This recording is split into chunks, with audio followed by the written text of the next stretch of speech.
Здравствуйте еще раз. Тема моего сегодняшнего семинара – это мое учение о Боге, управление в области вечности. В данной теме я рассматриваю принцип управления и также одновременно метод и технологию управления, при которой управляющий уровень находится в информации вечности.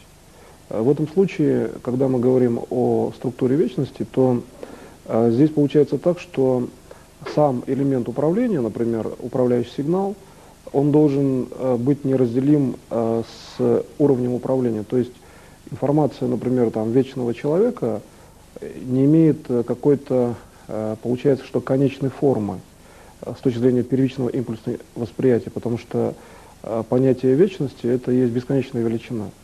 И получается, что в этой системе управления мы сталкиваемся с тем, что когда речь идет об управлении через эту технологию, то человек, например, находящийся, предположим, в бесконечном будущем в системе вечного развития, он попадает в такую ситуацию, что для того, чтобы выделить сигнал, управляющий сигнал, необходимо прежде всего оформить уровень управления для своего восприятия. То есть фактически придать какие-то характеристики управления для управляющей области. Потому что в системе координат, где все системы являются вечными, мы имеем обобщающую область восприятия Создателя и одновременно Бога. То есть в данной системе мы видим, что любое действие Бога находится в вечности, то есть мы видим это сразу же и достаточно открыто, и при этом мы можем сказать, что его управляющее действие совпадает с действием человека в том случае, если человек реально всей своей информации находится в информации вечности. Тогда получается, что целевое управление именно по цели вечности, по цели вечного развития здесь совпадает. То есть здесь важный момент такой, что человек именно должен реально находиться в этой информации. И получается, что для того, чтобы делать управление такого типа, необходимо прежде всего вывести, получается, себя, свою область информации в структуру вечности. А для этого нужно сделать так, чтобы ваш уровень управления, он был таким, чтобы вы видели, например, каким образом происходит переход в структуру вечности. Для этого нужно, прежде всего, выделить свои конкретные задачи. Вот здесь получается, что выделение целевых задач – это есть уровень перехода в структуру управления через вечное развитие, через вечность. Потому что если вы не имеете структурных задач или целевых задач, то получается, что вы не можете фиксировать факт именно вечного развития вашего действия от решения любой задачи. Поэтому, прежде всего, в этой технологии вы выделяете собственные задачи как структура, уже находящаяся в области вечности. То есть, фактически это выглядит так, что вы, находясь, например, на уровне восприятия, так как это делает Бог на одном из уровней, например, своего мышления, рассматриваете свои задачи, уже находящиеся в вечности. И при этом любое ваше управление, фактически это есть управление, которое вы решаете как самостоятельно, так и с помощью Бога. Потому что в данном случае вы видите, что вы находитесь в уровне, где ваши задачи решает Бог. Эта технология, она достаточно многосложная, но при этом вы делаете управление однозначно и такое, что вы имеете именно вечное развитие в своем действии. То есть ваше действие – это и есть ваше развитие. Ведь в структуре вечности действие и, например, цель управления – это одна и та же величина для восприятия Бога, потому что Он воспринимает именно категориями вечности. И отсюда мы получаем следующий уровень управления, который говорит о том, что если вы хотите, например, выделить свою собственную фазу управления из своей цели, то получается, что ваша цель, она должна быть практически выделена как цель Бога. И тогда вы должны понять, а является ли, например, ваша текущая цель целью Бога. Для того, чтобы это понять, надо, значит, сначала выйти на уровень взаимодействия, например, с Богом, понять задачи Бога в данной системе координат по отношению к вашему действию и значит, получить, например, уровень управления. Но здесь есть еще другой, совершенно, так скажем, человеческий уровень управления, который говорит о том, что если вы, например, выйдете на целевое управление, где докажете Богу, да, что это управление вам нужно, то вы сразу попадаете в структуру вечного развития через свою систему управления. То есть здесь есть первый путь, получается, выход на контакт с Богом и определение точных координат, но тогда вы должны быть уверены, что это действительно нужно Богу в данной ситуации. Или же вот вы определяете цель управления и реализуете. Получается, что второй уровень, он как раз-таки более адаптирован именно к человеческому спектру действия. То есть человек больше взаимодействует с Богом в цели управления и в динамике управления, когда он реализует свои собственные задачи. И если, например, он реализует так, что он доказывает Богу, да, что это нужно, и Бог, например, там, признает его действие справедливым, то получается, что здесь человек достигает основного элемента свободы действий, а свобода действий в структуре вечного развития — это и есть вечное действие. Полная свобода — это и есть локальная вечность, вот в переводе как бы с восприятия от человека к восприятию Бога. И получается, что мы здесь имеем, в общем-то, механизм, когда человек может реализовать любое созидательное действие и получить тогда действительно совершенно конкретный уровень управления, когда вы можете здесь сказать, что, например, ваше любое действие может быть реализовано.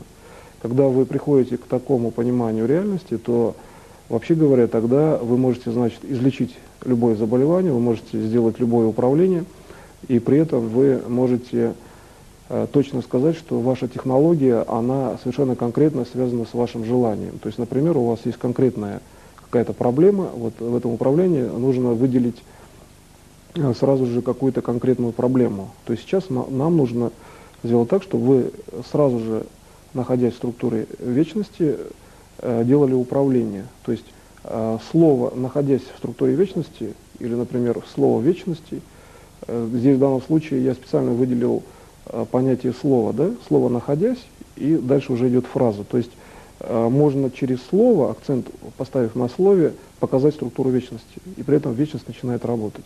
А можно просто сказать слово «вечность», и мы находимся в информации вечности с точки зрения логики познания. И получается, что когда мы работаем на границе, например, конечная величина вечная, то слово и фраза часто это есть один уровень управления.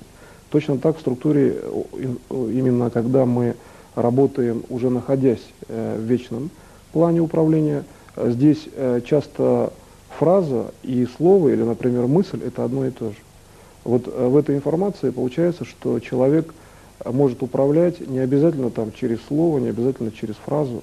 Бывает достаточно только мысли, закрепленные в конкретном уровне, например, возле себя, возле там, тела, да, физического.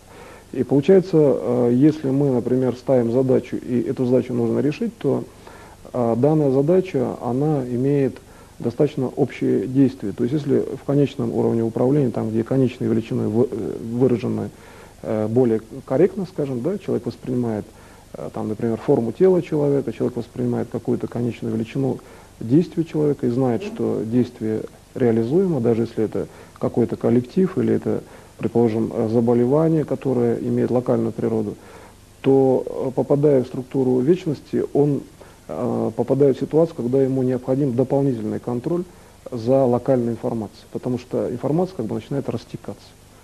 И получается, что для того, чтобы этот контроль сделать системным, он должен прежде всего рассмотреть свои собственные задачи, потому что собственные задачи ближе всего. И вот ему достаточно наладить контроль за собственными задачами, и вся внешняя реальность начинается таким образом в плане вот именно начала восприятия, что она становится подконтрольной. То есть в этой системе как раз-таки выражена задача работать со своим уровнем задач. И получается, что для того, чтобы выявить вот эту как бы растекающуюся реальность, да, необходимо найти точку, где она начинает растекаться. То есть это точка, где ваша проблема уже решена. То есть здесь будьте крайне внимательны. То есть вы должны постоянно на уровне духовного восприятия воспринимать, что ваша задача решена. И тогда только вы эту точку как бы фиксируете в каком-то месте, и свет этой точки дает, например, образ вашего физического тела для Бога. То есть Бог вас находит информацией, ну если так образно, да, можно сказать, за счет того, что ваш дух знает, что вы способны решить данную задачу. И тогда, получается, вы реализованы в вечности. То есть человек, который способен решить задачу, он реализован в любом случае в структуре вечности, в том случае, если он знает до опыта, то есть априори он знает, что он решит эту задачу. Вот в структуре вечности, вот структура духа человека, оптическая система, например, работы души человека, его сознания, они переплетены по типу близкому даже к ДНК, но идущему по линейному уровню, как бы в бесконечность. То есть развивает система ДНК, но она как бы попадает в рассеянную информацию вечности, а дальше возникает сам человек. То есть если мы хотим посмотреть, как вообще человек построен с точки зрения информации вечности, то мы должны увидеть в ДНК тот корень, да, где ДНК начинает рассеиваться. И форма переходит в форму, например, человека. Если мы хотим этот механизм использовать для, например, лечения человека, то получается, для того, чтобы, например, вылечить заболевание крови, достаточно только лишь какой-то элемент крови выделить в этом случае и придать функции нормы хотя бы в одном месте один раз. То есть если мы эту технологию выводим в структуру именно вечного развития, то придав эти функции нормы таким образом, что человек сможет их воспринять, мы получим норму всего организма. А как сделать так, чтобы человек воспринял? Вот в структуре вечности все системы перемешаны, как бы, то есть там с точки зрения как бы внешнего наблюдателя, как Бог видит эту систему, там просто одна общая масса информации. И получается, если мы можем в эту массу, да, войти информацией и выделить один фрагмент, который является нормой, то фрагмент становится нормой для всего организма. А для этого, как я сказал, нужно всего лишь навсего как бы пробраться, да, в эту систему вечности. Когда уже вы пробрались, главное там не рассеяться, то есть чтобы ваше внимание не было рассеяно за счет того, что там процессы действительно бесконечны. То есть если вы привыкли видеть систему в конечном уровне, в конечной среде, то там получается другая форма информации. То есть там вы воспринимаете любой конечный, например, орган как бесконечную систему. И получается, построить себя в этой системе, да, воспроизвести в плане действия, это значит, нужен контроль за отдаленными системами. Это все равно, что как бы стекает много рек, да, и ваша задача взять и ухватить все эти реки, как бы, и привести в нормированное событие. То есть это достаточно сложная технология, но тем не менее она может быть упрощена, если вы постоянно на уровне духа воспринимаете цель управления. Например, там, лечение, да, какого-то человека, или организация управления, или какая-то система, связанная, например, там, с личным событием, или же вам нужно воскресить или встретиться с воскрешенным человеком, но тогда вы должны это понимать уже душой. Вот именно та категория, которая относится к элементам воскрешения, там, где элемент вечности заложен в действии, это есть уже работа души. То есть получается, когда вы находитесь в информации вечности, действия очень просто определены. Логическое действие – это система динамичного контроля, духовное действие – это статика духа, а действие души – это есть процессы, которые приводят к вечности. И тогда вы можете в этом плане дифференцировать события, да, внутри системы дух, душа, сознание или там физическое тело. И получается, что ваши события, они как бы разложены по полочкам между этими понятиями. Вообще говоря, это в данном случае не понятие, а конкретная величина. То есть вы совершенно конкретно там видите, как события ваши расположены. Вот когда вы находитесь в структуре вечности, то ваши события, они практически даны таким образом вам, для вашего восприятия, что конечное действие события переходит в вечную глобальную информацию. То есть любое ваше действие, любое действие значит, по цели управления – это стык с глобальной массой информации. Поэтому управлять с этой точки зрения достаточно, в принципе, просто. То есть вы эту глобальную массу просто-навсего немного ориентируете, и ваше событие реализовывается. Другой вопрос, что как управлять вот этой глобальной массой, да, за счет чего? Так вот, управление – это есть норма вашего физического тела, выраженная в том, что идет управление от физического тела. Здесь управление идет через нормирование состояния, получается, здоровья, через нормирование значит, действия физического тела. То есть вы воспринимаете сигнал от физического тела, его Бог, создавший тело, он использовал структуру вечности. Да? То есть механизм-то возле вас находится. И получается, что вы можете всего лишь навсего выделить этот механизм в систему собственных знаний. И тогда получается вот свечение, идущее от тела, это и есть связь с вечностью. Поэтому управление должно идти от разума тела. Я вот введу здесь такой термин, что есть разум вашего физического тела, и тогда вы можете управлять как бы вот этой формой разума. И движение получается такое, что уже выражено влияние вашей личности, где в понятие, вот, например, форма разума, да, тела, вложено понятие действия души, духа, сознания вашего, и там, где Бог дает вам знание о вечности, именно эта область информации. Тогда получается, что вы можете делать управление этой массой, фактически как бы двигая телом. То есть на уровне мыслеформы вы совершаете на уровне как бы внутреннего, так скажем, плана мышления, тот план мышления, который соединен с телом, так скажем. И вы можете просто делать мысленное движение, и при этом вы получаете управление вот этой огромной массой, ну, фактически как бы энергии. По сути, это есть проявление Бога и действие Бога так, как мир построен. То есть вечный статус, который изначально существует в мире. То есть есть та истина, которая дана Богом. Потому что понятие энергии — это достаточно, получается, условный признак в данной системе управления, потому что эта среда, она сама воспроизводит любую энергию, любой вид энергии. То есть вы можете увидеть, что если вы эту среду, например, видите и замечаете, то на ее поверхности, как бы, да, там, где стык этой среды с внешней системой, где величины конечные, вы можете построить любую форму, в том числе вы можете, например, восстановить форму человека. То есть в этом случае технология, например, воскрешения, она выглядит достаточно просто образ воскрешенного на стык вывести этой среды и среды конечных форм. Получается, что он тогда восстановится, то есть он воскреснет, потому что у него как бы получается и нет другого варианта развития, ибо Бог создал всех вечными, и стоит только ему к реальной вечности подойти, он восстанавливает свою форму. То есть тело как выражение вечности Создателя, тело человека. И дальше, когда вы смотрите на эту технологию как бы извне, вы видите, что ваше тело, оно также порождает вот такие среды, то есть в виде неких сфер, да, вот эти среды переходят и как бы идут от вас в сторону Бога. И вопрос в том, насколько они доходят, да, быстро. Либо они где-то перехватываются третьими системами, либо вы видите, что вы имеете прямой контакт с Богом. Тогда получается, что если, предположим, вы видите, что ваша сфера доходит до Бога, тогда вы видите, как Бог видит вас, но уже видите телом. То есть ваше тело становится управляемым, так скажем, потому что управляет в том числе и Бог всем миром. То есть управление тела, да, ваше движение и весь мир, вы начинаете понимать, как связано ваше тело и все события в мире, причем физические, там какие-то информационные.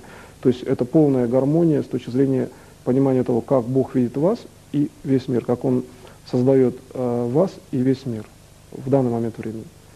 Тогда получается, что ваша личность — это есть также активный процесс создания как всего мира, так и, получается, вы видите себя в статусе вечного развития, то есть в статусе вечности. То есть для человека создать тело свое — это в том числе увидеть себя вечным.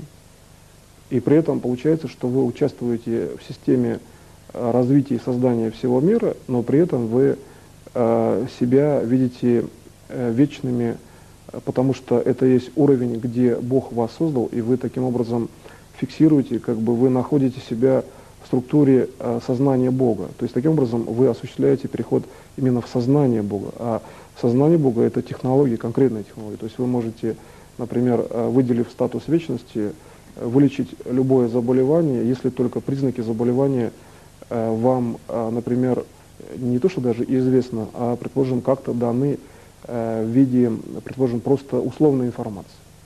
То есть если вы, например, ну, не хотите, да, предположим, фиксировать диагноз, а хотите сделать профилактику будущих событий, тогда получается, что вы должны получать информацию, в том числе из условных образов.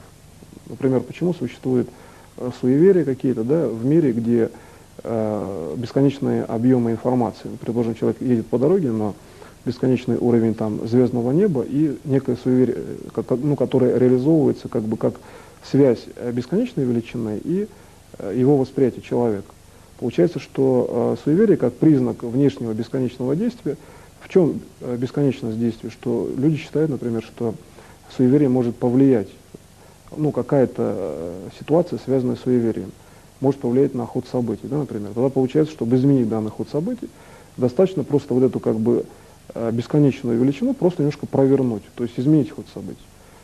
То есть активный способ противодействовать, скажем так, суевериям, это, если какое-то действие происходит, воспринять огромный пласт внешней информации, например, небо, например, можно воспринять, или там просто представить, что дальше это бесконечный объем информации, и взять и мысленно немножко провернуть как бы это колесо, и все. Тогда никакое суеверие уже не реализовывается. Но здесь, почему я сказал именно про признак такой общеизвестный, да, бытовой фактически, как суеверие, потому что все признаки мира реально несут информацию. И вот если вы можете увидеть свою систему информации через признаки мира, там, через расположение деревьев, там, через какие-то системы просто физические, да, то получается, что вы можете жить так, чтобы у вас все-таки не организовывались какие-то заболевания, не организовывались какие-то проблемы, потому что если вы рассмотрите жизнь Бога, то получается, Он это может делать. Каким-то образом Он значит, построил так реальность, что, например, там, если рассмотреть даже физическую реальность, да, в каждом уровне, там, предположим, галактик есть какие-то планеты, там, звездные системы, но они же все-таки существуют, они, в общем-то, по сути, не пересекаются. Например, Луна не пересекается с Землей и так далее. То есть вот этот внутренний уровень гармонии, то есть Бог, ощутив гармонию своего действия, создал мир таким, что он гармонично функционирует. Если вы начинаете внутреннюю гармонию мира именно в вечности, там, где вечность уже проявлена конечными величинами, то есть за каждой величиной стоит следующая вечная связь. То есть вы видите за каким-то углом дома, за каким-то деревом, как это дерево, вообще говоря, влияет на вас, и почему оно сейчас здесь, да? Или почему вы воспринимаете информацию именно так. Как правило, это ситуация внешней реальности, потому что информация человека – это есть информация несущего жизнь, а значит помогающего жизни. То есть вот Бог создал так, что в системе вечного развития другой человек, он абсолютно независим, если он хочет вам помочь, да, он помогает, но он изначально создан как уровень реальности, который помогает обязательно так, как ему показал Бог. И получается, что это динамичная система, которая также решает ваши вопросы, ну, как в обществе. И чтобы понять структуру управления, можно, вообще говоря, просто-навсего сделать следующее. Взять, решить задачи этого человека, любые, какие там есть у него, да, и получается, вы получаете уже свою конкретную помощь, которая вам нужна, с точки зрения, если вы видите человека. А если вы видите какую-то систему реальности, вы можете найти признак данной реальности и посмотреть, как через систему бесконечных действий эта реальность проявляется. То есть, что означает данная система реальности. То есть, фактически, то, что сейчас я даю, это система считывания информации при наличии, например, каких-то элементов восприятия, таких как физическая реальность, или там, например, форма мышления, или просто мысль, да, предположим, или сон. То есть вы, анализируя какие-то элементы, можете понять, как сделать так, чтобы правильно, например, наладить какой-то процесс управления. То есть вы можете сделать так, чтобы увидеть, каким образом вы сможете решить какую-то проблему, или же вы можете увидеть, что нужно сделать, чтобы не организовалась какая-то неблагоприятная ситуация. И всего лишь навсего, наблюдая или воспринимая в правильном, так скажем, ракурсе, да, явление реальности. То есть взять какой-то объект реальности, проследить, каким образом корневые системы касаются вас, и вы сразу видите, что делать дальше.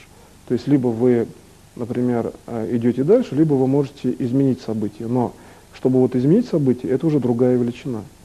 Вот в данной технологии система предупреждения, да, реальности, не выявляя отрицательного статуса, она очень развита в данной технологии. То есть вы можете выявить и практически как бы обойти систему, она и не будет реализовываться, потому что вы о ней знаете, что она может произойти, но нигде в информации этого нет. Но когда вы хотите уже отрицательное событие реструктурировать, то получается, вы тогда должны выйти уже в событийную систему управления, то есть в конечную систему событий. То есть вы должны как бы из этого, да, уровня, из этого колеса, как бы из этого уровня сферы выйти в конечное проявление и там уже работать с конечным уровнем событий. То есть в данном случае получается, что так, как я сказал, между элементом управления от духа и от души существует некая прослойка, где есть событийная область. Вы можете просто, выявив оптику души и духа, просмотреть, где событие, например, пересекается, опять же, с вечной величиной, и просто-навсего как бы втянуть область событий в вечное развитие. А вечное развитие — это все равно реализация в позитивном уровне, все равно. То есть Бог специально создал вечность для того, чтобы в этом плане, чтобы любое событие имело развитие благоприятное, прежде всего для человека. И получается, что если вы сможете из уже локальной области событий, например, вывести в структуру вечного развития, то получается, что вы вполне получаете уровень управления, который здесь выражен в том, что вы фактически опять приближаете уровень реализации к себе, и совершается основное свойство, что ваш дух убеждается в том, что вы были правы, что вы знали, что событие благоприятно для вас реализуется, и вы это сделали, да, технологически. И у вас возникает опыт, личный опыт, что вы можете совершать события, то есть у вас, значит, реализовывается система контроля за своими действиями, вы получаете достаточно большой багаж знаний во всех этих действиях. Более того, вы можете пользоваться этим инструментом как инструментом, который проявляется постоянно. То есть вот этот элемент, он такой, что он как жесткая схема может работать постоянно. И поэтому, значит, если мы выводим в структуру событий, где есть уровень вечности, и затем приводим внешние события в эту же структуру, то мы можем этим элементом показывать действие Богу сразу же, и Бог сразу дает коррекцию. То есть он сразу же показывает в следующих знаниях, например, да, что делать дальше на уровне уже души. То есть начинает работать уже ваша душа. Таким образом, вы активируете, хотя душа всегда работает, но вы активируете уровень взаимодействия сознания и вашей души. И получается, что тогда вы становитесь существенно сильнее, да, в плане управления.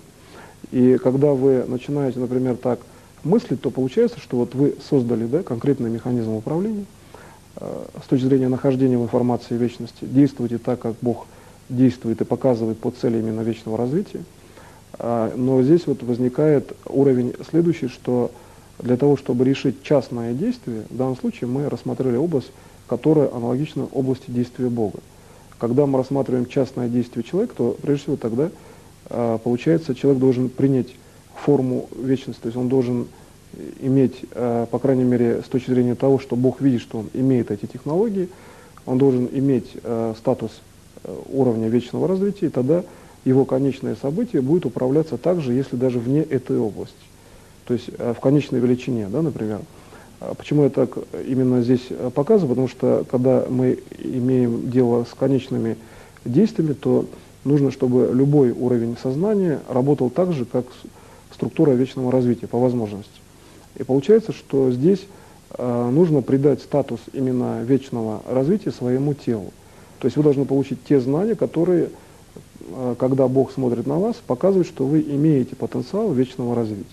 А для этого нужно сделать очень простую, в общем-то, в механическом понимании, что ли, систему управления. Просто-навсего из вот этого колеса, так скажем, да, вечного развития выглядит это как некая удаленная на одном и том же расстоянии сфера, такого молочно-белого цвета вот, восприятия для души. И когда вы, например, эту сферу начинаете, например, ну, как бы придвигать к себе, да, то достаточно показать, что вы эту сферу обнаружили для Бога. Этого достаточно, чтобы понять, что Бог, значит, уже понял, что вы технологию вечного развития, в принципе, вы знаете, раз вы вообще выделили эту сферу. То есть в этой технологии существует следующий принцип, что если вы выделяете правильную систему управления, то это достаточно большая сила в управлении. Я почему вот сейчас ввожу такой термин, как сила управления, потому что здесь эти характеристики очень просто выражены.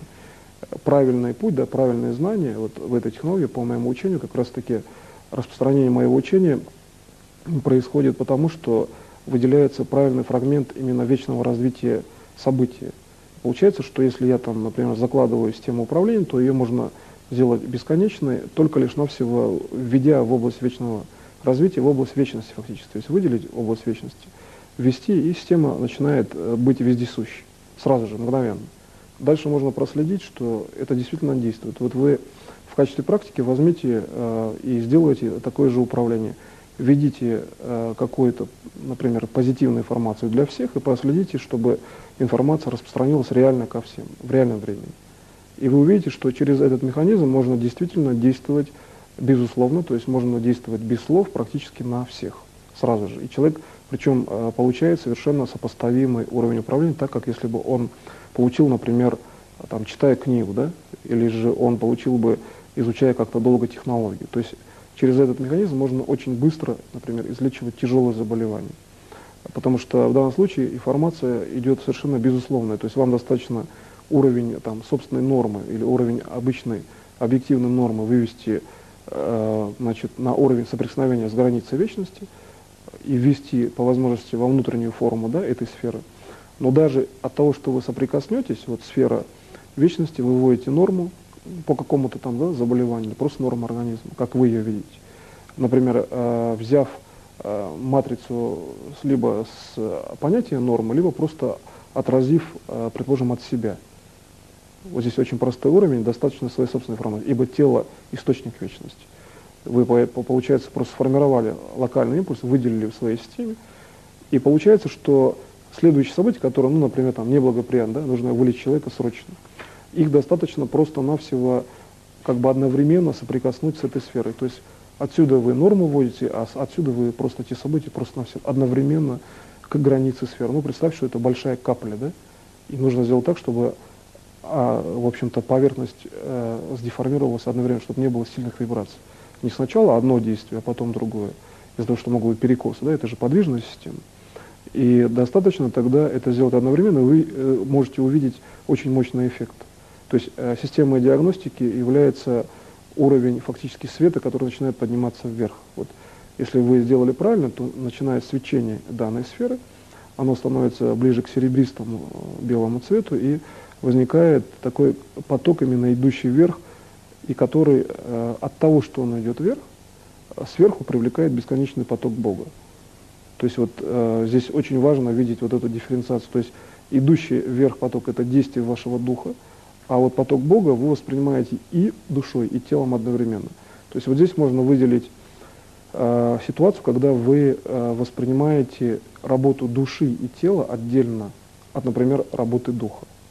Это колоссально важно, потому что тогда получается, что достаточно изменить, да, структуру, даже скоррелировать, как бы, да, переструктурировать цели души просто в этом процессе. И ваше тело тогда здорово, мгновенно причем.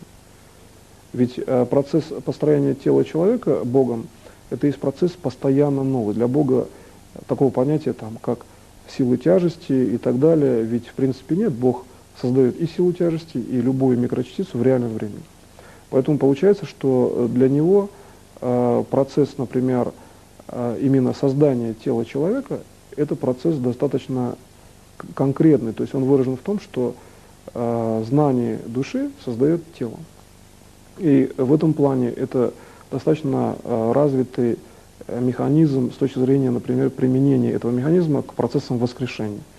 Потому что как только вы, предположим, видите, ну, скажем, такой статус реальности, что достаточно как бы информацию души вынести на проекцию бесконечного уровня потока Бога, да, другого человека, то очень четко видно, что вот сверху идет, например, информация души человека, которого нужно воскресить, а снизу всего лишь навсего надо только лишь добавить тело, управлением. То есть для этого, вот почему, например, процедуры, которые происходят в ортодоксальных церквях по тому, что там вспоминают о людях, они очень полезны для воскрешения, например, потому что здесь все время существует как бы матрица памяти, да, и достаточно как бы эту матрицу просто с формы выделить, вставить, идет воскрешение, потому что тело это есть часть души. В данном случае это линейная величина. Вот в системах вечности получается, что очень сложные понятия становятся линейными понятиями, очень простыми в геометрическом восприятии.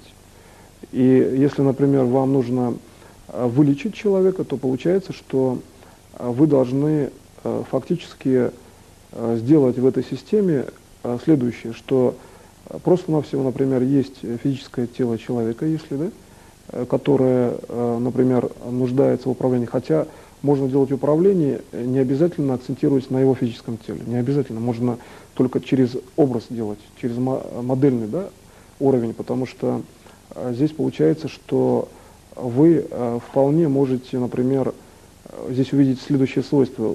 Когда вы работаете в структуре вечности, то достаточно работать, например, зная просто-навсего на уровне мысли данного человека, не обязательно брать информацию его реального физического тела. И получается, что вы тоже получаете сопоставимое управление в этой области. И здесь лечение тогда выглядит таким образом, что вы просто дополняете вертикальные линии. Вот и все. То есть вот именно модельный, что ли, да, уровень человека, он в данном случае очень прост. То есть там, где заболевание, там линия как бы не дотянута. И вы берете волевым управлением, просто дотягиваете до уровня нормы, да, тело начинает стабилизироваться, идет выздоровление. И получается, что если вы учитываете большие величины, то есть как принципиальный вывод в данной технологии, то тем проще вы делаете конкретное управление. То есть вам нужно, например, там, подписать договор какой-то, чтобы он прошел, да? Тогда получается, что вам необходимо тогда только навсего, ну, здесь в принципе всего лишь навсего взять и провести реализацию в плане хотя бы восприятия подписанного договора в будущем. То есть линейный признак. Вот он не подписан, вот он подписан. Вот действие, которое есть, предположим, и действие, которое будет, да? Особенно колоссально важно это по отношению все-таки к лечению применить эту простую технологию, потому что здесь очень выявлены системы полного излечения, даже если вы не формируете диагноз. Вот это очень важно. То есть, потому что ведь главное для человека здоровье, ему какой у него диагноз, в принципе, без разницы, он должен просто быть здоров. И поэтому здесь, в этой системе, получается, вы можете просто значит, доводить систему управления до нормы, не выделяя фракцию, что она из себя представляет. Потому что принцип упрощен. Вот у вас есть вертикальная линия, а она как бы растекается в бесконечности, и получается, что вы, в принципе, здесь даже как бы жесткий диагноз уловить не можете отрицательный. Ибо, значит, Бог, давший норму, Он не сделал вечность как бы аномальной. Вечность, она всегда нормирована с точки зрения Бога и человека. То есть это есть уровень, который позволяет выравниваться или самовыравниваться, потому что есть доступ. То есть основная характеристика данного действия – это найти доступ. Там получается, что при преодолении как бы граничной величины, когда вы попадаете в структуру вечности, здесь возникает некое напряжение на статус вашего физического тела, потому что вы фактически переходите в начале, да, для сознания в определенный уровень, где контроль как бы несколько иной формы. То есть вам приходится, как я сказал, работать в динамичной фазе контроля, что иногда непривычно.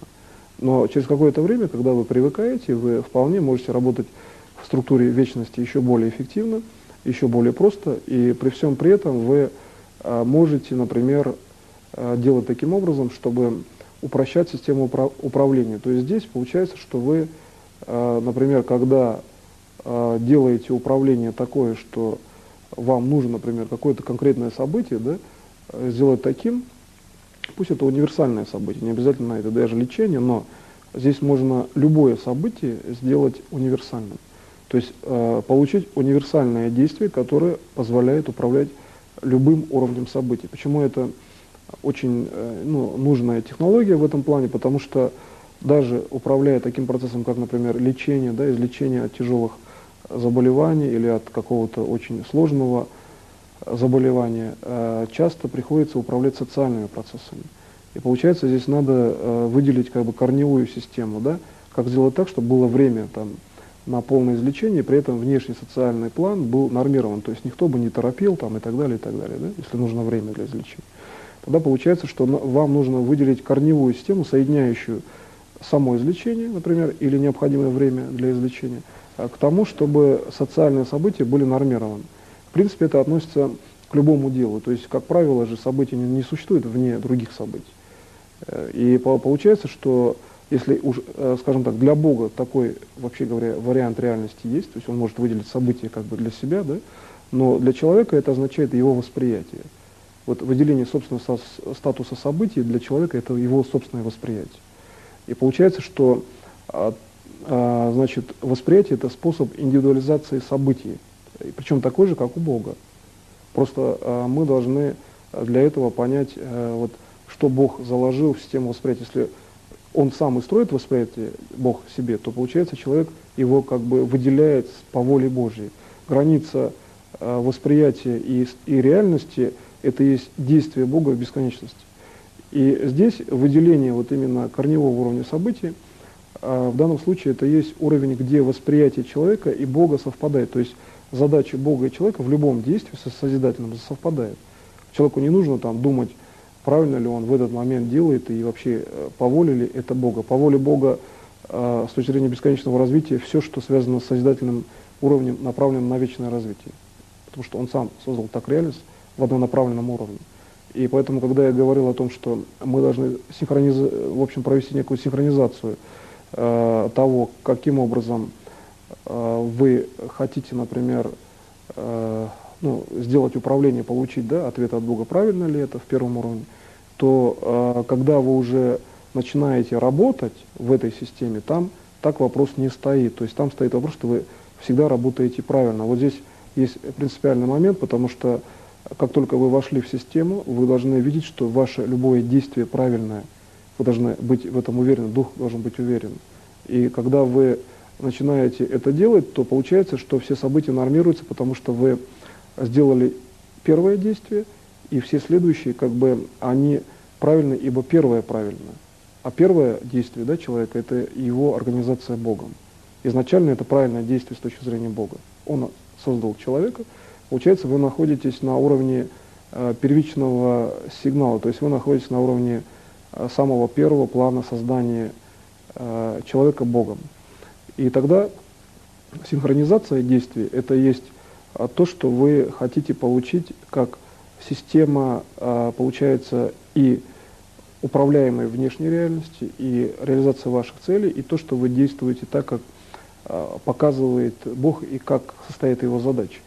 И здесь, в этой системе, выделение именно корневого элемента управления, да, то есть то звено, которое влияет как на само событие, так и на периферическую систему событий.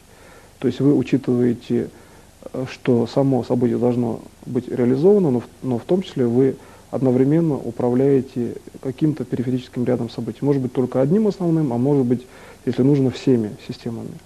То получается, что выделение этой системы – это есть то, что вы в первую очередь видите ваше физическое тело в состоянии практической нормы, имеется в виду по здоровью, по норме событий, и ваше тело находится, значит, в уровне, так скажем, да, вечности, при этом находясь в этом же месте, то есть сознание так воспринимает реальность, что вы, не увеличиваясь, например, да, не уменьшаясь, то есть имея такой же физический образ на уровне своего мышления, начинаете выводить свою мысль в управляющую систему.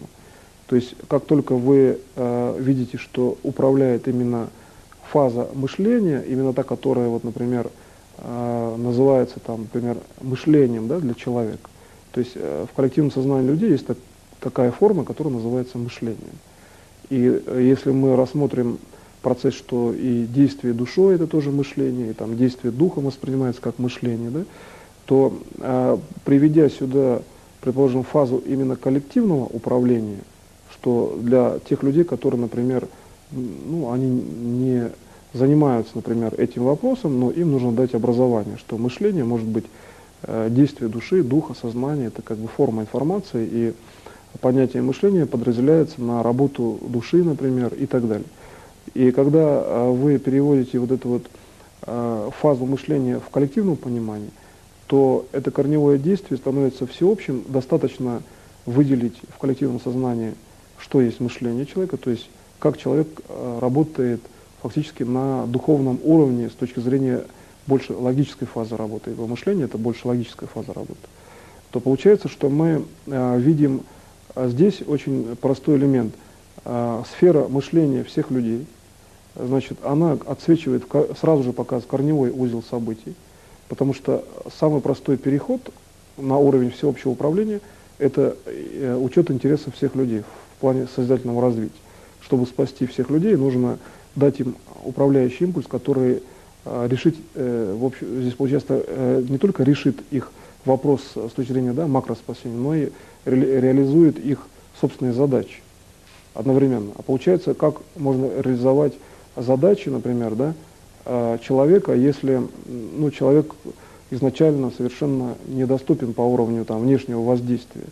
Можно только навсего показать как предмет мышления. То есть он может, промыслив, например, взять как элемент знания, а может, например, отказаться. Тогда получается, что когда вы работаете с фазой мышления, вы не нарушаете волю человека, свободу воли человека, потому что вы даете на взаимодействие мысль и ваше действие, да, коллективная мысль и ваше действие. И выделяя фракцию уже вашего мышления, но выделяя, например, фракцию работы душой, вы попадаете сразу в корневой уровень события. То есть, работая по своей задаче, вы сразу же получаете управление, как правило, всей внешней реальностью именно по целевому управлению. То есть не просто как бы, управление там, ростом растения, да, или состоянием воды в природе, это тоже как общее управление. Но вы, значит, в первую очередь решаете вопрос по тому, что касается вас с точки зрения работы, ну, как скажем, всего мира, да, так скажем, и действия Бога, и при этом вы выделяете основную целевую линию, потому что вечность — это выделение целевой именно линии. В вечном развитии все другие линии становятся как бы менее существенными. Да? Понятно, что когда есть определенная величина, то через, например, там, вечное количество лет, если так можно выразиться, через бесконечное время остается некая такая стезя, конкретная основная. Да? И сразу видно, что все внешние события, это, в общем-то, часто, которые не касались основной как бы, стези, они тоже принципиально, они имеют равнозначное, кстати, значение для Бога и часто для вас, но, тем не менее, вы для механизма именно управления можете выделить именно эту величину. Ведь я как технолог здесь выделяю именно величину управления. Тогда получается, что вы вот эту вот линию, она, кстати, выглядит конкретно как путь, как дорога, в общем-то, в информации. То есть светлый путь, причем он действительно имеет оттенки света. И когда вы на уровне мышления, да, просто становитесь на этот путь, и тогда вы можете на, ну, как бы как на платформе, так скажем, да, видя свое физическое тело, можете увидеть, что стоит вам только правильно наступить на этот путь, вокруг вас начинает благоприятно для вас реализовываться события. То есть здесь идет взаимодействие с телом, то есть с представлением. То есть вы фактически можете просто представить, что вы взяли в этом выделенном участке управления и наступили на вот эту платформу, да, на некую такую ленту, так скажем. Она вначале вроде бы имеет неустойчивую систему, но как только вы наступили, перед вами начинают реализовываться все события, потому что вы встали на правильный путь. Путь выделения событий и управления событиями в вечности. Тогда получается, что вы имеете, понятно, что вы имеете реализацию своих событий, потому что вы стоите на правильном пути в управлении. И вообще говоря, реально. Поэтому получается, что здесь реальность и управление, они пересекаются в плане именно все-таки макродоступа. И, в общем-то, здесь мы имеем такой уровень управления, когда вы можете варьировать управление в зависимости от своего желания. То есть вы можете варьировать управление, добавляя, например, там какую-то форму звуковую, словесную. Вы можете варьировать управление, если вы, предположим, делаете управление, идущее в бесконечность. То есть вы можете очень четко выбирать время управления. И можете видеть, что управление в бесконечном плане, да, оно часто очень эффективно. То есть поставив задачи бесконечного развития, например, там, через 25 лет вперед, или там какое-то большое очень по времени, скажем так, расстояние, там, через 35 лет вперед, и вы тогда можете получить свет события здесь и уже управлять через даже это событие, через этот свет. То есть здесь уже величины часто очень четко определены. И с другой стороны, вы можете тогда четко управлять своими событиями даже в бесконечном будущем, здесь, в этой системе координат. Именно в структуре управления через технологию вечного развития в структуре вечности. В качестве управления конкретного проделайте здесь как можно больше элементов входа личного, да, своей личности в систему информации вечности, управления, а потом посмотрите свою реакцию на конечную величину. Она становится сразу же управляющей. Важным элементом, что вы приобретаете опыт управления конечными, так скажем, да, часто в кавычках, событиями, когда вы поработаете с этой системой. То есть ваше состояние становится уже управляющим, потому что вы, ну, как, скажем, как на тренажере, реально помогая там, всем людям, реально созидая, уже имеете управление, идущее от фактически вашего тела, от вашего разума, от вашей воли. Вот, это своеобразный даже не тренинг, а элемент накачивания силовых качеств управления, элемент набора силовых качеств управления. На этом я заканчиваю сегодняшний семинар. Спасибо большое за внимание.